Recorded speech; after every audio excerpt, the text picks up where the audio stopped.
आज हम जायका अपने किचन में बनाएंगे बहुत ही टेस्टी वाला नाश्ता।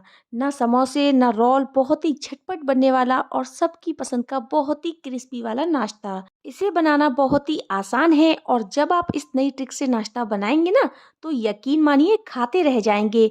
तो सुपर टेस्टी सुपर क्रिस्पी नाश्ता बनाना हम शुरू करते हैं। अस्सलाम वालेकुम, जायका अपने किचन में मैं आप सबका वेलकम करती हूँ। तो चलिए इस रेसिपी को बनाना शुरू करते हैं। इस रेसिपी को बनाने के लिए सबसे पहले हमने लिया है आधा कप के करीब पोहा, जिसको हमने अच्छे से वॉश करने के बाद सोक होने के लिए रख दिया है। यहाँ पर मैंने 300 ग्राम आलू लिए हैं, 6 छोटे साइज के आलू हैं।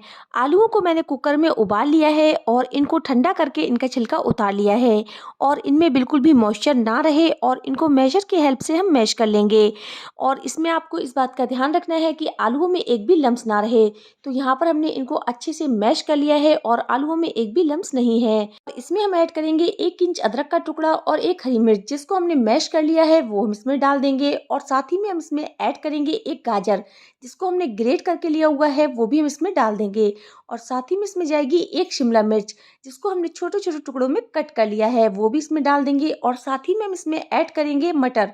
तो यहाँ पर हमने आधी कप हरी मटर ली है, जिसको हमने बॉईल करके लिया हुआ है। आप चाहे तो बॉईल करके हल्का सा मैश भी कर सकते हैं। तो यहाँ पर मटर को हमने इसमें ऐड कर दिया है और इसमें अब जाएगा एक मीडियम साइज की प्याज, जिसको हमने फाइन चॉप कर लिया है वो हम इसमें ऐड कर देंगे। और इसमें हम डालेंगे 1 छोटा चम्मच के करीब नमक, 1 छोटे चम्मच के करीब लाल मिर्च पाउडर और 1 चौथाई चम्मच के करीब हल्दी पाउडर। नमक आप अपने टेस्ट के अकॉर्डिंग कम या ज़्यादा भी कर सकते हैं। और साथ ही में हम इसमें ऐड करेंगे आधा छोटी चम्मच के करीब काला नमक, आधी छोटी चम्मच के करीब काली मिर्च का पाउडर। आप अपने हिसाब से मसाले कम या ज़्यादा भी कर सकते हैं। और साथ ही में हम इसमें ऐड कर देंगे आधी छोटी चम्मच के करीब जीरा पाउडर और इसमें अब जाएगा आधी छोटी चम्मच के करीब पिसा हुआ गरम मसाला। आप चाहें तो इसमें थोड़ा सा नींबू का रस भी ऐड कर सकते हैं या आमचूर पाउडर का भी इस्तेमाल कर सकते हैं। और इसमें अब जाएगा थोड़ा सा हरा धनिया। और सारी सब्जियों को हमने आलूओं के संग अच्छे से मिक्स कर लेना है। यहाँ पर हमने जो सब्जियाँ और मसाले डाले थे उनको हमने अच्छे से मिक्स करना है। तो यहाँ पर हमने सब्जियों और आलूओं को अच्छे से मिक्स कर लिया है। हमारी बहुत ही बढ़िया स्टफिंग बनकर तैयार हो चुकी है। और इसमें अब हम ऐड करेंगे पोहा। तो यहाँ पर मैंने आधा कप पोहा लिया हुआ है और यहाँ पर मैं आपको एक सीक्रेट चीज़ बता रही हूँ। स्टफिंग में पोहा ऐड करने से स्टफिंग में जो भी पानी होगा वो पोहा एब्जॉर्ब कर लेगा, जिससे स्टफिंग एकदम ड्राई बनेगी। और इसमें हम ऐड कर देंगे आधी छोटी चम्मच के करीब धनिया पाउडर। धनिया पाउडर को ऐड करने के बाद हम इसको हाथों से अच्छे से मिक्स कर लेंगे। तो यहाँ पर आपको हाथों को अच्छे से वॉश करने के बाद इसको अच्छे से मिक्स कर लेना है। स्टफिंग हमारी बहुत ही चटपटी और मज़ेदार बनकर तैयार हो चुकी है। और अब हम लगाएंगे हाथ पे ऑयल। ऑयल लगाकर हम इसकी एक छोटी छोटी बॉल बनाकर तैयार कर लेंगे। तो यहाँ पर हमने नींबू के साइज़ की बॉल्स बनाकर तैयार करनी है। तो यहाँ पर हमने कुछ इस तरह से बॉल बनाकर तैयार कर ली है और इसी तरह से हमने सारी स्टफिंग की बॉल बनाकर तैयार कर लेनी है। तो लीजिए, हमने सारी स्टफिंग की बॉल्स बनाकर तैयार कर ली है। ना तो हमें ज़्यादा बड़ी बॉल चाहिए और ना ही ज़्यादा छोटी बॉल चाहिए। हमने नींबू के साइज़ की बॉल बनाकर तैयार कर ली है। बॉल्स हमारी एकदम रेडी है। तो चलिए अब हम चलते हैं नेक्स्ट प्रोसेस की तरफ। तो यहाँ पर हमने लिया हुआ है एक मिक्सी का जार और इसमें हम डालेंगे सूजी। तो यहाँ पर हमने 1 कप मोटी सूजी ली है और इसको हमने ग्राइंडर में डालकर हल्का सा पीस लेना है, जिससे हमारी जो मोटी सूजी है वो एकदम फाइन सूजी बनकर तैयार हो जाएगी।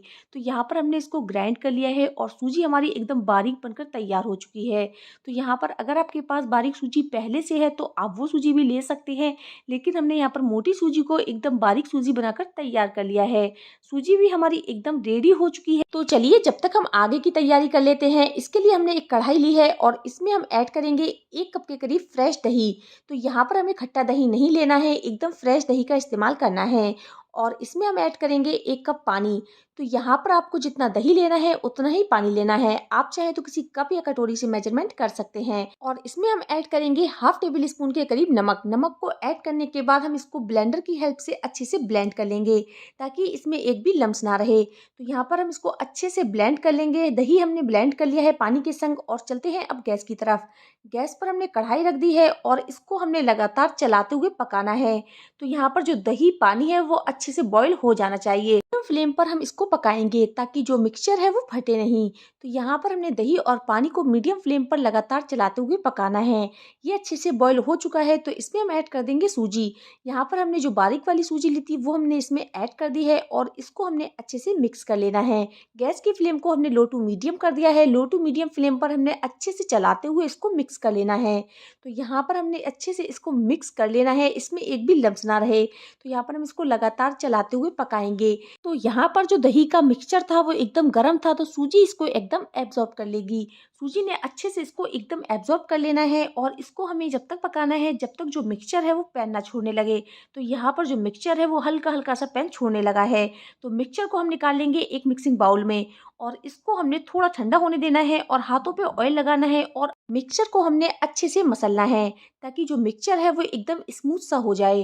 तो यहाँ पर मिक्सचर को हमने अच्छे से मसल कर तैयार कर लेना है। मिक्सचर हमारा कुछ इस तरह से हमने मसल कर तैयार कर लिया है। मिक्सचर हमारा एकदम स्मूथ हो चुका है। तो यहाँ पर हमने मिक्सचर का थोड़ा सा पोर्शन हाथ में लेना है और इसकी हमने एकदम गोल सी बॉल बनाकर तैयार कर लेनी है। तो इसको हमने राउंड राउंड करते हुए एकदम इसकी चिकनी सी बॉल बनाकर तैयार कर ली है। तो इसी तरह से हमने सारी बॉल्स बनाकर तैयार कर ली हैं। तो यहाँ पर हमने सारी बॉल्स बनाकर रेडी कर ली हैं। तो चलिए अब हम आगे की तैयारी कर लेते हैं। इसके लिए हम लेंगे एक नींबू की मशीन। नींबू की मशीन को हमने खोलना है और अच्छे से ऑयल से इसको ग्रीस कर लेना है। तो यहाँ पर हमने ऑयल से इसको अच्छे से ग्रीस करना है। तो यहाँ पर हमने दोनों साइड में ऑयल लगाकर इसको अच्छे से ग्रीस कर लिया है। और अब हम एक बॉल उठाएंगे और नींबू की मशीन में इसको रख देंगे और इसको हल्का सा हम प्रेस करेंगे और मशीन को हम खोलेंगे तो जो हमारी बॉल है वो कुछ इस तरह से बनकर तैयार हो जाएगी। तो यहाँ पर ये बहुत ही आसानी से बनकर तैयार हो जाती है। और इसके सेंटर में हम रखेंगे आलू की स्टफिंग की बॉल। इसको हमने बिल्कुल सेंटर में रखना है और कुछ इस तरह से इसको प्रेस कर देना है और इसको हमने साइडों से कुछ इस तरह से दबाते हुए इसको इस तरह से प्रेस करना है। तो यहाँ पर हम इसको बिल्कुल इस तरह से सील कर देंगे और इसका जो एक्स्ट्रा आटा होगा वो हम निकाल देंगे और इसको हमने बिल्कुल राउंड में घुमा लेना है। तो यहाँ पर हम इसको बिल्कुल गोल शेप देंगे। कुछ इस तरह से हमने जो कचौड़ी है बनाकर तैयार कर ली है। तो यहाँ पर हमारी जो कचौड़ी है वो हमने इसी तरह से बनाकर तैयार कर लेनी है। तो यहाँ पर सबसे पहले हमें लेनी है नींबूदानी। नींबूदानी को हमने अच्छे से ग्रीस कर लेना है। तो यहाँ पर आप ऑयल से या घी से किसी भी चीज़ से ग्रीस कर सकते हैं और इसके सेंटर में हम रखेंगे एक बॉल और इसको हल्का सा प्रेस करेंगे। प्रेस करने से क्या होगा, इसका जो कचौड़ी का शेप है ना वो बहुत ही आसानी से आ जाता है। और इसके सेंटर में हम रखेंगे जो हमने चटपटे आलू की स्टफिंग की बॉल बनाकर तैयार की है वो हम इसमें रख देंगे और हल्का सा इसको प्रेस करेंगे और साइडों से हमने कुछ इस तरह से इसको दबाते हुए बिल्कुल सील कर देना है। तो यहाँ पर आपको इस बात का बहुत ज़्यादा ध्यान रखना है कि कहीं से भी ये खुले नहीं, बहुत ही अच्छे से इसको सील करना है। और इस तरह से हमने राउंड राउंड घुमाते हुए जो बॉल है वो बनाकर तैयार कर लेनी है। तो यहाँ पर मैंने इसी तरह से दूसरी भी बनाकर तैयार कर ली है। तो यहाँ पर हमने सारी बॉल्स इसी तरह से बनाकर तैयार कर लेनी है और ये बहुत ही ईजिली बन जाती है और न्यू बिगनर्स के लिए बहुत ही ज़्यादा हेल्पफुल है। तो यहाँ पर हमारी सारी बॉल्स रेडी हो चुकी हैं। तो चलिए अब हम चलते हैं गैस की तरफ। गैस पर हमने एक कढ़ाई में ऑयल को अच्छे से गर्म कर लिया है और गैस की फ्लेम को हमने मीडियम कर दिया है। लो टू मीडियम फ्लेम पर हमने एक एक करके सारी बॉल्स को इसमें डाल देना है और थोड़ी देर के लिए इसे टच नहीं करना है। फौरन चम्मच नहीं लगाइएगा। जब इसका शेप फॉर्म होने लगे तब इसकी साइड को टर्न करते हुए इसको गोल्डन क्रिस्पी हो जाने तक फ्राई करना है। यहाँ पर हमने सूजी की क्रिस्पी कचौड़ी में दही ऐड इसलिए किया है कि कचौड़ी की जो बाहर की लेयर है ना वो बहुत ही ज्यादा क्रिस्पी बनेगी और कचौड़ी का कलर भी एकदम ब्राउन आएगा। तो यहाँ पर हमने इसको उलटते पलटते हुए अच्छे से फ्राई कर लेना है। तो यहाँ पर आप एक बार इस रेसिपी को जरूर ट्राई कीजिएगा और अपना फीडबैक हमें कमेंट के जरिए जरूर दीजिएगा। तो यहाँ पर आप देख सकते हैं कि कितना बढ़िया इसका गोल्डन कलर आ चुका है। हमने इसको उलटते पलटते हुए फ्राई कर लिया है। बहुत ही क्रिस्पी और कुरकुरी हमारी कचौड़ी बनकर तैयार हो चुकी है। तो इसको हमने एक झारे में डाल लेना है ताकि इसका जो भी एक्स्ट्रा ऑयल है वो बाहर निकल जाए। तो यहाँ पर हमने चारों कचौड़ियों को बाहर निकाल लिया है। आपकी कढ़ाई में जितना भी स्पेस हो आप उतनी कचौड़ी इसमें डालिएगा। तो इसी तरह से हमने दूसरे बैच को भी फ्राई कर लेना है। एक एक करके हमने सारी कचौड़ियों को इसमें डालना है और गैस की फ्लेम को हमने लो टू मीडियम रखना है और ये बहुत ही ज़्यादा क्रिस्पी और कुरकुरी हमारी कचौड़ी बनकर तैयार होती है।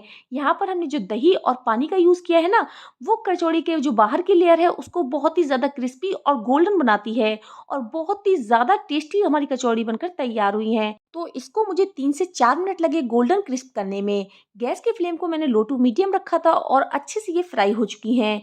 तो लीजिए, हमारी बहुत ही चटाकेदार और बहुत ही जायके वाली हमारी कचौड़ी बनकर तैयार हो चुकी हैं। ये बहुत ही ज़्यादा क्रिस्पी और कुरकुरी बनकर तैयार हुई हैं। तो आप इस रेसिपी को एक बार ज़रूर ट्राई कीजिएगा और एकदम नई ट्रिक से हम आपके लिए ये रेसिपी लेकर आए हैं। तो बहुत ही ज़्यादा बढ़िया हमारी कुरकुरी कचौड़ी बनकर तैयार हो चुकी हैं। आपको ये कैसी लगी, आप अपना फीडबैक हमें कमेंट में ज़रूर दीजिएगा और हमारे चैनल जायका अपने किचन को सब्सक्राइब करना ना भूलें। और ये एकदम क्रिस्पी और करारे स्नैक्स बनकर तैयार होते हैं। तो यहाँ पर हमने इसको सूजी और आलू से बनाकर तैयार किया है और ये बहुत ही खाने में टेस्टी होते हैं। तो यहाँ पर मैं आपको इसको क्रिस्प करके दिखाती हूँ। ये देखिए, बहुत ही ज़्यादा क्रिस्प हमारे स्नैक्स बनकर तैयार हुए हैं। तो यहाँ पर मैं आपको एक कचौड़ी तोड़कर दिखाती हूँ। ये देखिए, इसकी फीलिंग पूरे में प्रॉपर है और ये बहुत ही ज़्यादा टेस्टी बनकर तैयार हुए हैं। तो आप इसको गर्मा गर्म बनाकर सर्व कीजिए और ये बहुत ही आसानी से बनकर तैयार हो जाती हैं और कम सामान से बनकर तैयार होती हैं। कुछ भी चटपटा मज़ेदार बढ़िया सा खाने का मन करे तो झटपट से सिर्फ आप आलू और सूजी से मज़ेदार सा स्नैक्स बना सकते हैं। बहुत ही कम मेहनत में बहुत ही कम सामान से बहुत ही आसानी से तैयार हो जाती हैं। अगर आपको आज की रेसिपी पसंद आई है तो प्लीज़ इस रेसिपी को अपने फैमिली और फ्रेंड्स में ज़रूर शेयर कीजिएगा और प्लीज़ प्लीज़ प्लीज़ मुझे सपोर्ट करने के लिए चैनल जायका अपने किचन को सब्सक्राइब करना ना भूलें। तो आज के लिए इतना काफ़ी है। फिर मिलती हूँ एक और नई रेसिपी के साथ। जब तक इजाज़त चाहती हूँ। Thank you so much for watching my video. Take care, good care, bye.